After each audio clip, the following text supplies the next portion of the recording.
আসসালামু আলাইকুম। আমরা বাদাম খুব পছন্দ করি দেখে সবাই এর উপকার অপকারিতা না জেনেই সবাই মজা করে খায়।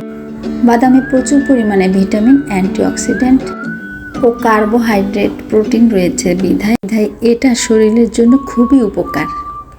কিন্তু অতিরিক্ত খেলে কি হতে পারে? শরীরে মিনারেল শোষণ কমিয়ে দেয়। অতিরিক্ত খেলে ওজন বাড়বে, কারণ এতে ক্যালোরির পরিমাণ অত্যন্ত বেশি থাকে। যেহেতু মিনারেল শোষণ কমিয়ে দেয়, এর জন্য বাদামে উপস্থিত হাইড্রিক অ্যাসিড শরীরে আয়রন, জিঙ্ক, ক্যালসিয়াম ও ম্যাগনেসিয়াম প্রবেশে বাধা দেয়। এর ফলে অ্যালার্জি দেখা দেয়, খাদ্যনালীতে জ্বালা পোড়া দেখা দেয়। এবার উপকারিতা: আপনার ত্বককে অনেক সুন্দর এবং মসৃণ করবে, হাড় গঠন, মাংসপেশি মজবুত রাখে, ক্যান্সার প্রতিরোধ করে, হজম ক্ষমতা বৃদ্ধি করে, রোগ প্রতিরোধ ক্ষমতা বৃদ্ধি করবে, ওজন কমাতে সাহায্য করবে, হাড় ও দাঁত মজবুত করে, রক্তচাপ নিয়ন্ত্রণ করবে। তাহলে আমরা শরীরের চাহিদা অনুযায়ী পরিমাণ মতো বাদাম খাই এবং সুস্থ থাকি।